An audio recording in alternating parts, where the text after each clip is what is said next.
नमस्कार साथियों, स्वागत है आप सभी का आपके अपने YouTube चैनल नर्स विक्ट्री वाइव में।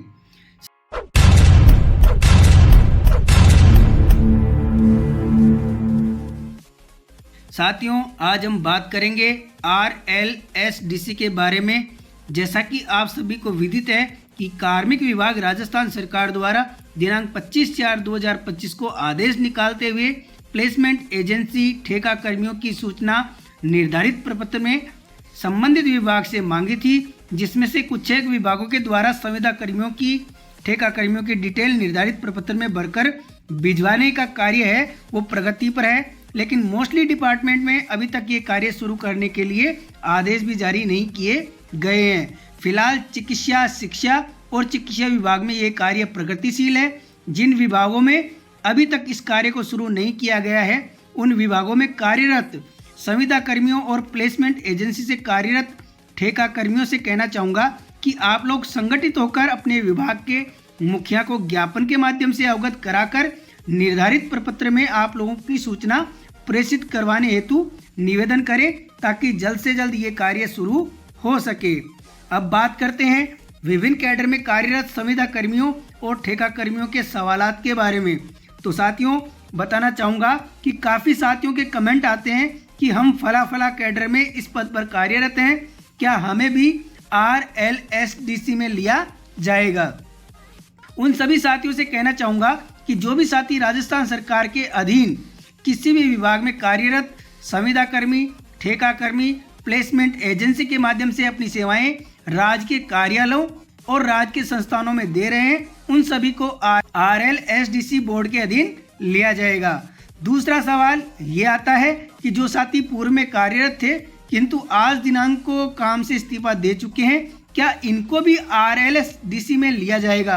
तो साथियों, वर्तमान में इससे संबंधित कोई भी क्लियर निर्देश नहीं है, किंतु जिस फॉर्मेट में सूचना मांगी गई है उससे साफ स्पष्ट होता है कि ऐसे साथियों को RLSDC में जगह पाने हेतु काफ़ी संघर्ष करना पड़ेगा।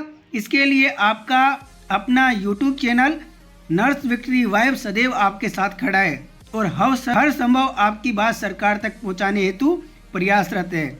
इसके लिए आप लोग अपने कैडर के संगठन के पदाधिकारियों से मिलकर अपनी मांग रखें, ताकि जल्द से जल्द आप लोगों की प्रॉब्लम का सॉल्यूशन मिल सके। कई संगठन ऐसे भी हैं साथियों, जिन्होंने ऑनलाइन गूगल फॉर्म के जरिए भी कर्मचारियों की डिटेल फिल करके सबमिट करने हेतु फॉर्मेट बना रखा है। आप उन साइट्स पर जाकर अपनी डिटेल फिल कर सकते हैं और रिमार्क में अपने कार्य से इस्तीफा दे दिया उसको मेंशन कर सकते हैं। हाँ, इन फॉर्म को फिल करने के लिए आपको जरूरी दस्तावेज जरूर डालने पड़ेंगे। देखिए, आपको एक उदाहरण के माध्यम से समझाते हैं। तो साथियों, ये RLSDC बोर्ड इंफॉर्मेशन के लिए कॉन्ट्रेक्चुअल कंप्यूटर एम्प्लॉय संघ है, उसके द्वारा ये गूगल फॉर्म डाला गया है। जैसे ही आप इस पर क्लिक करोगे, ये डिस्प्ले आपके सामने उपलब्ध हो जाएगी। इसमें जो RLSDC बोर्ड में इसी प्रारूप में सूचना मांगी जाएगी।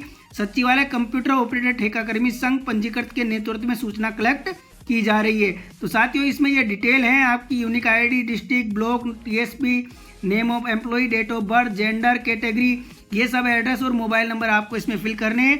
आधार नंबर, एकेडमिक, ये सारी चीज़ें आप इसको इस वेबसाइट पर जाकर देख सकते हैं। और भी अलग अलग जो संगठन है उनके अलग अलग तरीके से ये गूगल फॉर्म बनाया हुआ है। जो एम्प्लॉई वर्क छोड़ चुके हैं और अब अन्य कार्यरत हैं, उनके लिए भी इसमें ऑप्शन दिया हुआ है। वो लोग इसमें अपना गैप का कारण डाल सकते हैं और कितना गैप उनको हो गया वो सब इसमें मेंशन कर सकते हैं। और गूगल फॉर्म को आप सबमिट करते हुए अपना ये सब एंट्री अपने संगठन को सबमिट करा देंगे, तो आपका संगठन आपके इस RLSDC में सम्मिलित होने के लिए पूर्ण रूप से प्रयास करेगा।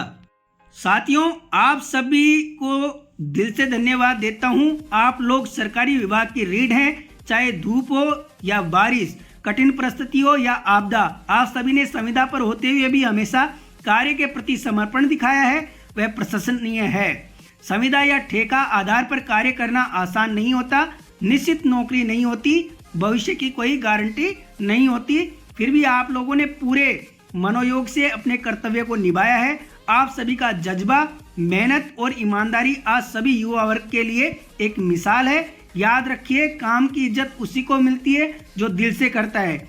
आप सभी सिर्फ काम करने नहीं साथियों, परिवर्तन लाने के लिए आए हैं और परिवर्तन हुआ भी है। और इसी परिवर्तन के चलते आप लोग सफलता की पहली सीढ़ी पार करते हुए सरकारी संस्था RLSDC में स्थान प्राप्त करने जा रहे हो। हम मानते हैं स्थायी नौकरी और सुविधाएं हर कार्मिक का हक है और हम और आपका अपना YouTube channel nurse victory wife प्रयासरत है कि आप सभी को वह सम्मान और अधिकार मिले जिसके आप असली हकदार हैं। लेकिन जब तक वो दिन नहीं आता, हम आपको यकीन दिलाते हैं आप अकेले नहीं हैं। राजस्थान का हर संविदा कर्मी, ठेका कर्मी, युवा वर्ग आप सभी के साथ है। आप सभी को मिलकर संकल्प लेना चाहिए कि हम जिस भी भूमिका में हैं उसमें श्रेष्ठता लाएंगे, एक दूसरे का साथ देंगे और अपने हक के लिए शांतिपूर्ण तरीके से आवाज भी उठाएंगे, लेकिन पूरी गरिमा और एकता के साथ। साथियों, जो सपने आपने देखे थे, जो मेहनत आपने की है, आज वो सपना हकीकत बनने की एक सीढ़ी के करीब है।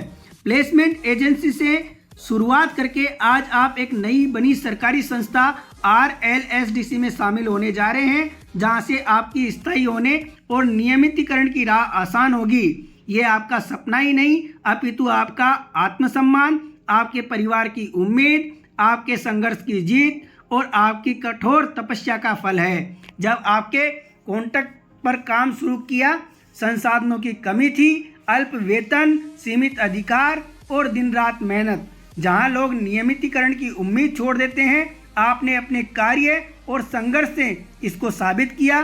प्लेसमेंट एजेंसी के जरिए काम करना कभी आसान नहीं होता, ना सुरक्षा, ना स्थायित्व, ना भविष्य की गारंटी। लेकिन आज जब राजस्थान सरकार ने नई सरकारी संस्था का गठन किया है और उसके जरिए भविष्य में स्थायीकरण की बात हो रही है, तो ये मौका आपके लिए नहीं, आपके संघर्ष के सम्मान का प्रतीक है। हर एक कदम जो आपने अब तक उठाया है, वो आज आपको एक स्थायी भविष्य की ओर ले जा रहा है। तो आत्मविश्वास रखिए, डटे रहिए और अपने सपने को सच की शक्ल दिखाइए। अपनी आवाज को मजबूत बनाएं।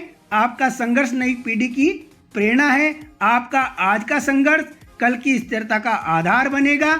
अगर आप भी इस संविदा का दंश झेल रहे हैं और स्थायीकरण की उम्मीद रखते हैं, या जिन साथियों ने संविदा का दंश झेला है और स्थायी हो चुके हैं, उन सभी साथियों से कहना चाहूँगा कि इस वीडियो को लाइक करें, शेयर करें, चैनल को सब्सक्राइब करें।